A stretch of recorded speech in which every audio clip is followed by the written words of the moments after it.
తండ్రి అయిన దేవునికి మహిమ కలుగును గాక. ప్రభును ప్రియ రక్షకుడైన యేసుక్రీస్తు నామంలో టీమ్ ఆఫ్ గాడ్ ఛానల్ వీక్షిస్తున్న ప్రియ సహోదరులందరికీ హృదయపూర్వకమైన వందనాలు తెలియచేసుకుంటున్నానండి. ప్రభునందు ప్రియ సహోదరులరా, ఈరోజు మన టాపిక్ మిత్రమా, ఈ 6 క్వాలిటీస్ స్థితి కలిగి ప్రార్థించు చూడు, తప్పక దేవుడు నీ ప్రార్థన విని ప్రతిఫలాన్ని దయచేస్తాడు తెలుసా అనే అంశాన్ని బట్టి కొద్ది నిమిషాలు లేఖనానుసారంగా క్లుప్తముగా వివరించుకుంటానికి మనం సిద్ధపడదామండి. నిజమే ప్రియమైన దేవుని పిల్లలరా, క్రైస్తవ బిడ్డలైనటువంటి వారికి అనగా దేవుని పిల్లలకు దేవుడే వాగ్దానం చేసిన వాగ్దానం ఉన్నది. ఏంటా వాగ్దానము అంటే ప్రియమైన వర్లరా, ఇర్మియా పుస్తకము 33:3లో నాకు మొర్రపెట్టుము, నేను నీకు ఉత్తరం ఇస్తాను అనే దేవుడే తన బిడ్డలతో చేసిన వాగ్దానముగా కనబడుతుంది. అంటే ఇది దేవుని యొక్క ఫోన్ నెంబరు అని కూడా పెద్దలు అంటూ ఉంటారు. అంటే 333 అని. ఇర్మియా 33:3 సో అది ఒకటైతే, రెండవ మాటగా క్రీస్తు ప్రభుల వారు ఈ లోకానికి వచ్చిన తర్వాత కొండ మీద ప్రసంగంలో చెప్పిన మాట ఏంటంటే, అడుగుడి మీకు ఇవ్వబడుతుంది, అడగండి, తండ్రిని అడగండి మీకు ఇస్తాడు, అడుగు ప్రతివారు పొందుకుంటారు, కనుక ప్రతివారు అడగొచ్చు, వీరే అడగాలి వారు అడగకూడదు అనేటువంటి నియమ నిబంధనలు ఏమీ లేదు. ప్రతివారు అడగొచ్చు, అడిగిన వాళ్ళు పొందుతారు. ఎందుకు పొందుతారు? నా తండ్రి వాగ్దానం చేశాడు, నాకు మొరపెట్టినా అడిగినా నేను ఇస్తాను, నా పిల్లలకి ఇవ్వకపోతే నేను ఎవరికి ఇస్తాను అన్నట్లుగా కూడా మనం గ్రహించవచ్చు. సో ఈ మాటను బట్టి ప్రియమ దేవుని పిల్లలరా, అందుకే ప్రార్థించని క్రైస్తవుడు అంటూ ఉండడు. ఇక ప్రార్థించలేదు అంటే ఆ వ్యక్తి క్రైస్తవుడు అంటూ కూడా దండగా మనందరికి తెలిసిందే. సో నిన్నటి కాల సమయంలో నేను ఒక మాటనైతే జ్ఞాపకం చేశాను. ఏమని? ప్రియమైన వర్లరా, ప్రార్థించటానికి ఈ లక్షణాలు కలిగి ఉండాలి. ఏ లక్షణాలు? ఎడతెగక, పట్టుదల కలిగి, నిలకడగా ఈ లక్షణాలు కలిగి ఉండాలి అని నిన్నటి కాల సమయంలో కొన్ని లక్షణాలు మనం జ్ఞాపకం చేసుకున్నాం. ఇప్పుడు ఈ లక్షణాలు కలిగినటువంటి వ్యక్తి జీవితంలో, ప్రార్థించే వ్యక్తిలో ఈ స్థితి కలిగి ప్రార్థన చేస్తే ఆ దేవుడు చేసిన వాగ్దానాన్ని ప్రార్థన వినిన దేవుడు, ఈ లక్షణాలు కలిగి మనం ప్రార్థిస్తే ప్రార్థన వినిన దేవుడు తప్పక ప్రతిఫలాన్ని ఇస్తాడు అనే సంగతిని మనం ఇప్పుడు ఆలోచించబోతున్నాం. ఎందుకు ఈ మాట చెప్తానంటే ప్రియ దేవుని పిల్లలరా, దేవుని యొక్క చిత్తములో ప్రతిదానికి ఒక క్రమం ఉంది. క్రమం లేనిది అక్రమం. అక్రమస్తులు దేవుని నుండి ఏమి కూడా పొందుకోలేరు. ఏమి పొందుకోలేరు అంటే తప్పనిసరి కూడా పొందుకోవచ్చు, అదే శిక్ష. అందుకే అక్రమం మనకు వద్దు. క్రమమైన విధానంలో దేవుడు చెప్పిన ప్రకారమే ఆయన చిత్తాన్ని అనుసరించి ముందుకెళ్ళటానికైతే మనం ప్రయత్నించాం.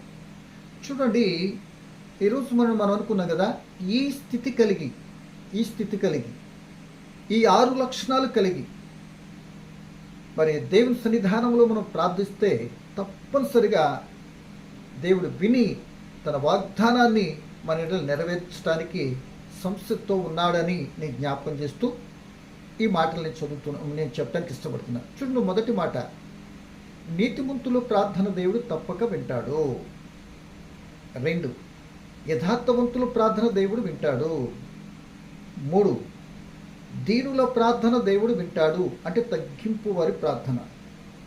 దరిద్రుల ప్రార్థన కూడా దేవుడు ఆలకిస్తాడు. విధవరాండ్ర ప్రార్థన దేవుడు ఆలకిస్తాడు.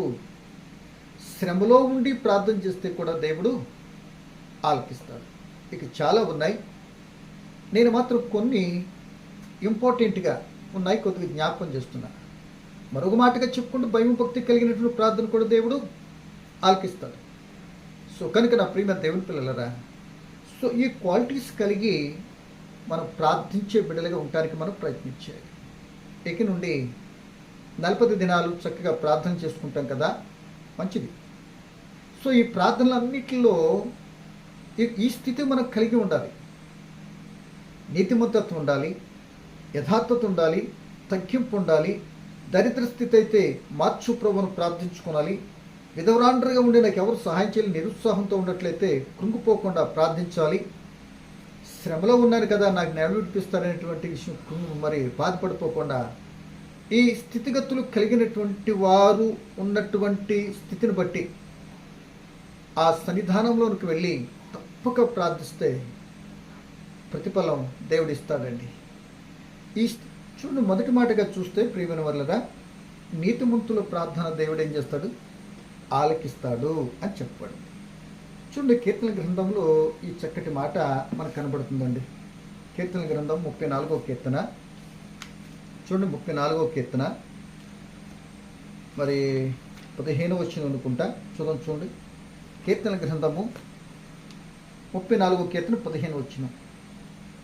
యెహోవా దృష్టి నీతిమంతుల మీదనున్నది, ఆయన చెవులు వారి మొరకు ఒగ్గి ఉన్నవి. 17వ వచనం.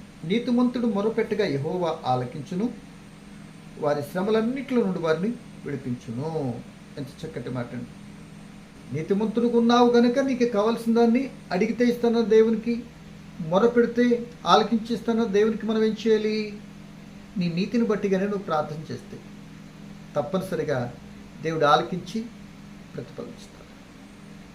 అలాగే ప్రియ దేవుని పిల్లలారా, సామెతలు 15:29 చూస్తే 15:29 భక్తిహీనులకు యెహోవా దూరస్థుడు, నీతిమంతుల ప్రార్థన ఆయన అంగీకరించును.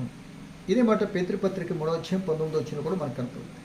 సో ఈ మాటను బట్టి మనం ఆలోచించవలసింది ఏంటి అంటే, నీతిమంతుల ప్రార్థన దేవుడు ఆలకిస్తాడు. భక్తిహీనుల ప్రార్థన, నీతి లేనిటువంటి ప్రార్థన ఆటోమేటిక్గా వినడు అని దీన్ని బట్టి ఆపోజిట్గా మనకు అర్థమైపోతుంది. ఎందుకంటే అవినీతిమంతులైన మనలను దేవుడు ఆయన కుమారుని క్రీస్తు రక్తం చేత విమోచింపబడి నీతిమంతులుగా మార్చాడు. అనగా ఆయన నమ్మటమే నీతి. అబ్రహాము దేవుని నమ్మాడు, అది అతని నీతిగా ఎంచబడింది. ఆ నీతిని బట్టి తన జీవితంలో ఎన్నో గొప్ప కార్యాలు, ఆశీర్వాదాలు, దీవెన, ప్రపంచానికే దీవించబడేటువంటి వ్యక్తిగా దేవుడు మార్చుకున్నాడు. సోదరుడా, ఈరోజు నీ యొక్క ప్రార్థనలో నీతి ఉన్నదా? నీతి లేకపోతే ప్రార్థన ఆలకించడు అని గమనించు. రెండవ మాటగా చూస్తే ప్రియమైన దేవుని పిల్లలారా, యథార్థవంతుల ప్రార్థన, నిజముగా చేసేటటువంటి వారి ప్రార్థన. ఇంకో రకంగా చెప్పాలంటే యథార్థత అంటే నిజం చెప్పు. ఏమంటే రెండవ మాటగా యథార్థత అనగానే దాన్ని వివరించి వాక్యం చదువుకుందాం. యథార్థత అనగానే ప్రియమైన దేవుని పిల్లలారా, ఉన్నది ఉన్నట్లు చెప్పేవాడు యథార్థవంతుడు. లోనౌట్ పెట్టుకొని బయట కూడా చెప్పేటటువంటి వాడు ఎప్పుడు యథార్థవంతుడు కాడు. ఉన్నది ఉన్నట్టే, అది ప్రాణం మీదకి వచ్చిన మెడ మీద కత్తి పెట్టి వేసే మరి పీకను కోసేస్తా అని అంటూ ఉన్నా, ఎస్, నిప్పు పట్టుకుంటే మాత్రం తప్పనిసరిగా కాలుతుందండి, అంతేనండి, ఇంకా దాంట్లో ఇంక మార్పే ఉండదండి అనే మాట ఎంత వాస్తవమో అలా వాస్తవాన్ని, యథార్థతని చెప్పాలి. ఎందుకంటే దేవుడు మానవ సృష్టించుకున్నది కూడా యథార్థవంతులుగానే. ప్రసంగి 7:29 యథార్థవంతులుగానే సృష్టించాడు ఆయన. ఆ యథార్థతో నువ్వు ఏ మాట అయితే చెప్తావో ఆయన అనుకున్నటువంటి లక్షణం నీలో ఉన్నది కనుక నువ్వేది చెప్పినా దేవుడు ఆలకిస్తాడు. యథార్థవంతులను ఆయన ముఖదర్శనం చేస్తాడు. యథార్థవంతులు అడిగితే ఏది కాదండు. యథార్థవంతులు ఆయనకి ఇష్టలుగా ఉండాలి. సో అందుకే నిజం చెప్తారు కనుక తనకి నిజముగా మొర్రపెట్టు వారికి వారు మొర్రను దేవుడు ఏం చేస్తాడు? తప్పనిసరిగా ఆయన ఆలకిస్తాడు అని 145వ కీర్తన 18వ వచనంలో మనం చూస్తామండి. చూడండి, 145వ కీర్తన 18వ వచనం ఏమంటున్నాడంటే, తనకు మొర్రపెట్టువారందరికీ, తనకు నిజంగా మొర్రపెట్టువారందరికీ యెహోవా సమీపంగా ఉన్నాడు. తన యందు భయభక్తులు గల వారి కోరికను ఆయన నెరవేర్చును, వారి మొర ఆలకించి వారిని రక్షించును. ఏం చేస్తాడండి? వారి మొరను ఆలకించి వారిని రక్షించు. కనుక నా ప్రియమైన వాళ్ళ యథార్థత అనేది మరి చాలా ఇంపార్టెంట్. ఉన్నది ఉన్నట్లుగానే చెప్పాలి. ఉన్నది ఉన్నట్లుగానే చెప్పాడు యోహాను గారు. మరి తల ఖండించబడింది కదా. ఏమండి, ఉన్నది ఉన్నట్లు చెప్పినప్పుడు సమాజంలో నీ పెద్ద విలువను కూడా ఎవరండి. అంత మాత్రాన కంగారు పడిపోదు. గత కాలంలో మాట్లాడుకున్నాం, నిజం నిలకడ మీద తెలుస్తుంది ఒకరోజు. అప్పుడు తప్పనిసరిగా వాళ్ళు కృంగుతారు, నువ్వు లేచి నిలబడి నడుస్తావు. ఇది దేవుడు చెప్తున్న మాట. కనుక యథార్థతగా ఉండాలి మన ప్రార్థన. ఏమండి, మరొక మాటగా చూసుకుంటూ మూడో మాటగా దీనిలో ప్రార్థన అంటే తగ్గింపు ప్రార్థన. ఏమంటే తగ్గింపు ప్రార్థన. ప్రార్థనలో దీనత్వం ఉండాలి, తగ్గింపు ఉండాలి. తగ్గింపు లేకుండా హెచ్చింపు మాటలతో మాట్లాడేమనుకోండి ప్రేమైన వల్ల దేవుని మందిరానికి వెళ్ళినప్పుడు నీ మాటలు కొద్దిగా ఉండాలి, అంటే విస్తరించి మాట్లాడద్దు అన్న సంగతి కూడా మనకు తెలుసు. యేసు ప్రభువు ప్రార్థన నేర్పించినప్పుడు కూడా మీ మాటలు కొద్దిగానే ఉండాలి, విస్తరించి మాట్లాడేయటము లేకపోతే తగ్గింపు లేకుండా డంబముగా ప్రవర్తించటము చెప్పటము చెప్తే ఆ ప్రార్థన దేవుడు ఆలకించు. కనుక ఇప్పుడు మనకు కావాల్సిన మాట ఏంటంటే తగ్గింపు ప్రార్థన. ఇచ్చుండి అదే 34వ కీర్తన 6వ వచనంలో చక్కటి మాట మనకు కనపడుతుంది.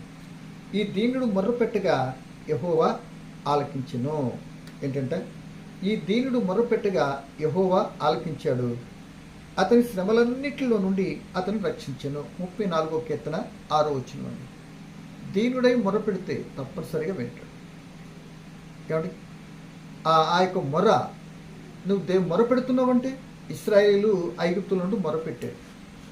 వాళ్ళ భయంకరమైన బానిసత్వాన్ని బట్టి, వాళ్ళు కలుపుతున్న వేదన బట్టి దేవుడు ఆలకించే వారికి విడుదలనిచ్చాడు కదా. సో ఒక రోజు నా ఇద్దరు ప్రార్థన చేయడానికి వెళ్ళే మందిరంలో పరిసయ్యులు సుంకరి డంబముగా తగ్గింపు లేకుండా హెచ్చింపుతో మాట్లాడుతున్నాడు. నీ స్థితి తెలుసు ఆయనకి, నీ బలము తెలుసు, నీ బలహీనత తెలుసు, టోటల్గా నీవే తెలుసు. ఎలా తెలుసు? ఆయన అరచేతిలో ఉన్నాం మనం. అంత మాత్రమే కాదు, మనం చేస్తున్న ప్రతిదీ అని తెలిసిపోతుంది. వెనక ముందు ఆయన ఆవరించి ఉన్నాడు కదా. అందుకే ఇక్కడ మాట్లాడుతున్న మాట లోకసువార్త 18లో డంబముగా వారానికి 2 పర్యాలు ఉపవాసం ఉంటున్నాను, 10వ వంతు ఇస్తున్నాను, అన్నీ చిలకర పుదీనాలు ఇస్తున్నాను, వీళ్ళు సున్నం కొట్టిన సమాధులు అంటాడు మత్తయి సువార్త 25వ అధ్యాయంలో 23వ అధ్యాయంలో. కానీ సున్నం కొట్టిన సమాధులు వీళ్ళు చెప్పుదరగా చేసే రకం కాదు, డంబపు ప్రవర్తన. కనుక ఆ విధానాన్ని బట్టి ఆ యొక్క పరిస్థితి ప్రార్థన దేవుడు వినలేదు. సుంకరి దూరం నుండి తనతో తగ్గించుకొని తన స్థితిని ఎరిగి నేను పాపిని, నన్ను కరుణించవా అని అనగా నీతిమంతుడిగా తీర్చబడ్డాడు. కనుక మూడవ మాటగా తగ్గింపు ప్రార్థన. పేతురు గారు చెప్తూ ఉంటాడు, ప్రియ దేవుని పిల్లలారా, ఎవడు దేవుడు తనతో తగ్గించుకుంటాడో ఒక రోజునైనా వేడిని హెచ్చింపు చేస్తాడంటాడు. మొదటి పేతురు పత్రిక 5:6లో మనకు ఈ మాట కూడా కనబడుతుంది. కనుక ప్రియ దేవుని పిల్లలారా, 4వ మాటగా దరిద్రుల ప్రార్థన ఆయన ఆలకిస్తాడు. ఇక్కడ దరిద్రుల ప్రార్థన ఆయన ఆలకిస్తాడు. అంటే దరిద్రులు అంటే ఎవరికి లెక్క ఉండదు కదండి, ఎవరు పట్టించుకోరు కదా.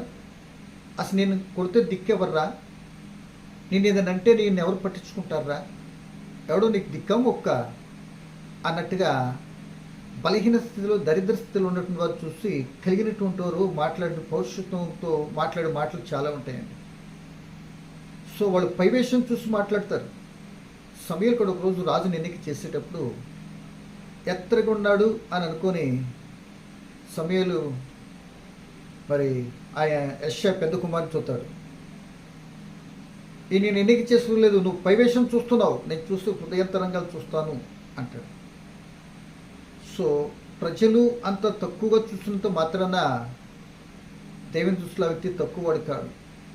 సో ఆ వ్యక్తిగాను మొరపెట్టాడు అంటే దేవుడు తప్పనిసరిగా వింటాను అని దేవుడు చెప్తున్నాడు. కనుక నా ప్రేమ దేవుని పిల్లలారా, ఒకరి స్థితి తక్కువకుండా కంగారు పడే బాధపడు. ఓకే, చూడండి ఇక్కడ చెప్పబడుతున్నమాట కీర్తన గ్రంథము 69వ కీర్తన మరి 33వ వచనంలో ఈ మాట మనకు కనబడుతుందండి. చదువుతున్నాను చూడండి. 69వ కీర్తన 33వ వచనం ఏమనుంది? యెహోవా దరిద్రుల మొర ఆలకించువాడు, ఖైదులో నుంచబడిన తన వారిని ఆయన తృణీకరించువాడు కాదు. ఖైదులో ఉన్నటువంటి వారిని తృణీకరించడు. దరిద్రుల మొరను ఏం చేస్తాడైనా తప్పక ఆలకిస్తాడు. కనుక ఇదే మాటను ఇంకో మాటగా చూస్తే 102వ కీర్తన ఏమండి 17వ వచనం 102వ కీర్తన 17. ఆయన దిక్కులేని దరిద్రుల ప్రార్థన నిరాకరింపక వారి ప్రార్థన వైపు తిరిగి ఉన్నాడు. ఎక్కడ ఉన్నాడట? వారి ప్రార్థన వైపు తిరిగి ఉన్నాడట. కనుక దరిద్రుల ప్రార్థన దేవుడు తప్పనిసరిగా వింటాడు. దరిద్రుడు కదా అనుకుని లాజర్ని ఎవరో పట్టించుకోకపోయినా దేవుడు పట్టించుకున్నాడు. తప్పనిసరిగా ఆ నెమ్మది పొందే స్థలంలో ఆయన ఉంచాడు కదా. నా ప్రియమైన సోదరులారా, ఆలోచన చేయాలని ప్రభువుని బట్టి మీకు జ్ఞాపకం చేస్తున్నాను. మరొక మాటగా చెప్పాలంటే విధవరాలు, 5వ మాటగా చెప్పాలంటే విధవరాలు ప్రార్థన కూడా దేవుడు ఏం చేస్తాడు? తప్పక ఆలకిస్తాడు. విధవరాలు ప్రార్థన దేవుడు ఆలకిస్తాడు. అంటే దేని స్థితిలో ఉన్నప్పుడు ఈ స్థితి విధవరాలు ప్రార్థన, విధవరాలుగా ఉన్నటువంటి వారు సమాజానికి మహాలోకు అండి. ఏమండి, కనుక ఇక్కడ చెప్తున్న మాటను బట్టి విధవరాలు ప్రార్థనని ఆలకిస్తా. విధవరాలుగా ఉన్నప్పుడు ఎంతోమంది ఆయన పాదాలు పట్టుకొని వేడ్చినప్పుడు యేసుప్రభువులు ఎన్నో గొప్ప కార్యాలు జరిగించారు. విధవరాలు కుమారుడు చనిపోయి పాడిని మోసుకొని వెళ్తుంటే ఆయన ముట్టేం చేసి తెలుసా? ఆ విధవరాలకు ఒక్కగాను కుమారుని బ్రతికించి ఆమెకు అప్పగిస్తాడు. అండ్ లోకసోత్తేడు వచ్చిన మనం చూస్తుంటాం. సో కనుక నా ప్రియమైన దేవుని పిల్లలారా, విధవరాల గురించి మోషే గారు నిర్గమాకాండలో చక్కటి మాట రాశాడు. చదువుదాం చూడండి. 22 అధ్యాయం 22 వచ్చింది. విధవరాలునైనను దిక్కులేని పిల్లలనైనను బాధ పెట్టకూడదు. వారు నీ చేత ఏ విధముగానైనా బాధ నొంది నాకు మొరపెట్టిన ఎడల నేను నిశ్చయముగా వారి మొరను విందును. నా కోపాగ్ని రగులుకొని మిమ్మల్ని కత్తి చేత చంపించదను.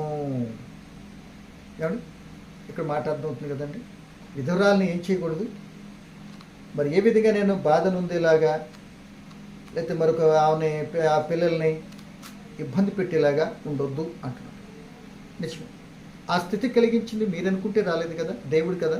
ఒక వ్యక్తి లోకయాత్ర ముగించాలంటే మరి ఏకపరిచినటువంటి జంటను ఒకరు ఆగాలి, ఒకరు చనిపోవాలి అని నిర్ణయించే దేవుడు కదా. ఆ స్థితిని బట్టి మీరు లోకుగా చూస్తారా?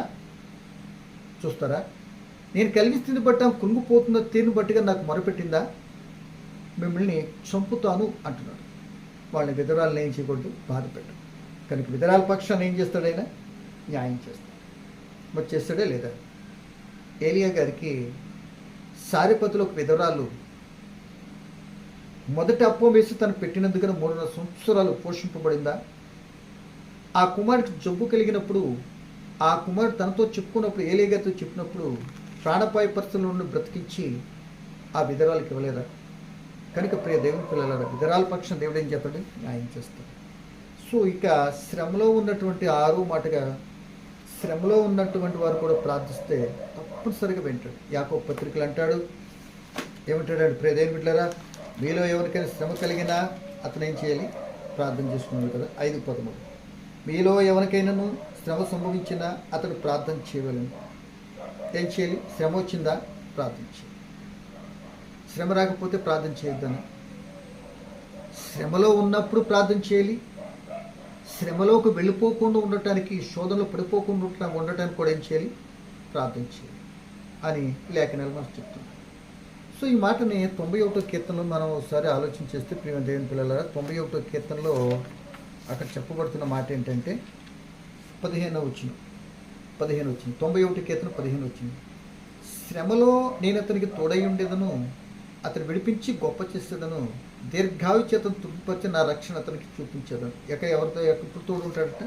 శ్రమలో తోడుంటాడు. మీరు గమనించండి, శ్రమలు వచ్చినాయి అంటే నానే వాళ్ళందరూ దూరం అయిపోతారు, పట్టించుకోరు. ఈ శ్రమను బట్టి, అతను కలిగిన లోటును బట్టి ఏదైనా మనకి ఇవ్వాల్సి వస్తేమో, ఏదైనా చేయవలసి వస్తేమో, ఈ టీ పరిస్థితులు నేను వెళ్తే వెళ్ళా అనేది చాలామంది తప్పించుకుంటాను పెద్ద కొడుకులాగా ఉంటారండి. కరెక్ట్ కాదు. దేవుడు అంటున్నాడు, ఒకళ్ళు నానేవారు తప్పించుకోవచ్చు, కానీ నేను కానీ తోడున్నానా, వాళ్ళందరూ ఇవ్వలేనటువంటి తోడును నేనిచ్చి నీకుండా శ్రమను నేనేం చేస్తాను? తప్పిస్తాను. సరే, ఇప్పుడు నువ్వేం చేయాలి అంటే, నాకు మొర్రపెట్టు, అతడు నాకు మొర్రపెట్టగా నేను ఉత్తరం ఇస్తాను. మొర్రపెట్టాలి అంటే చెప్పుకోవాలి, ఆయన బ్రతిమలాడుకోనాలి.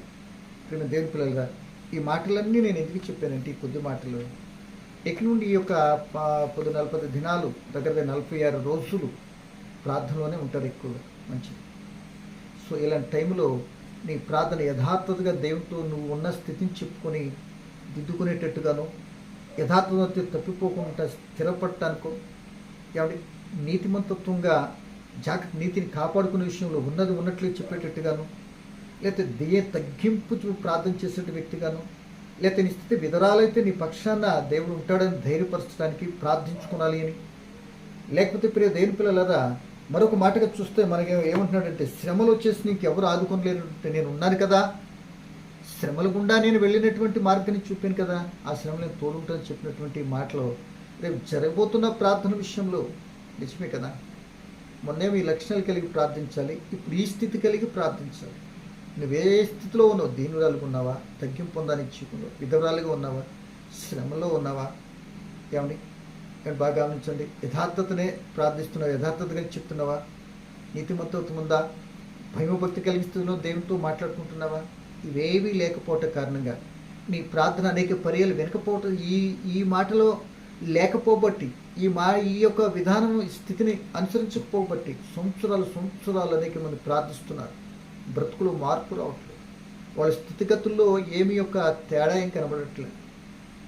లోకంలో ఉంటున్నటువంటి వారు 40 దినాలు చేస్తుంటే వారు మరలా 41వ రోజున ఆటోమేటిక్గా మళ్ళీ పాత స్థితికి వెళ్ళిపోయినట్టుగానే ఉన్నట్లయితే మరి ఈ విధంగా మనం ప్రార్థన చేసుకున్న దానికి లోకంలో ఉన్న వరకు తేడా ఏంటండి?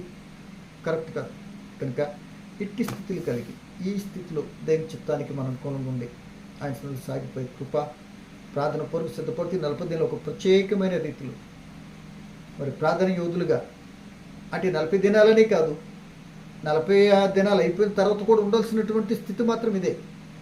దీనికి పర్టికులర్గా ఇది ఒక విధానం అని చెప్పట్లే.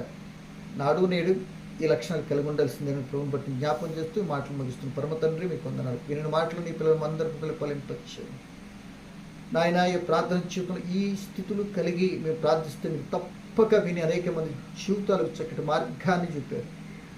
మేము కూడా ఇట్టి స్థితి కలిగి ప్రార్థించి మీరు గొప్ప మేలులు, మీరు చెప్పిన వాగ్దానాన్ని, ఆ వాగ్దానాన్ని సొంతం చేసుకునే విధానంలో ఈ లక్షణాలు కలిగి ఈ స్థితులు కలిగి ప్రార్థించే కృపనిమ్మని క్రీస్తు నామమున ప్రార్థన అడిగి వేడుకుంటున్నాను తండ్రి.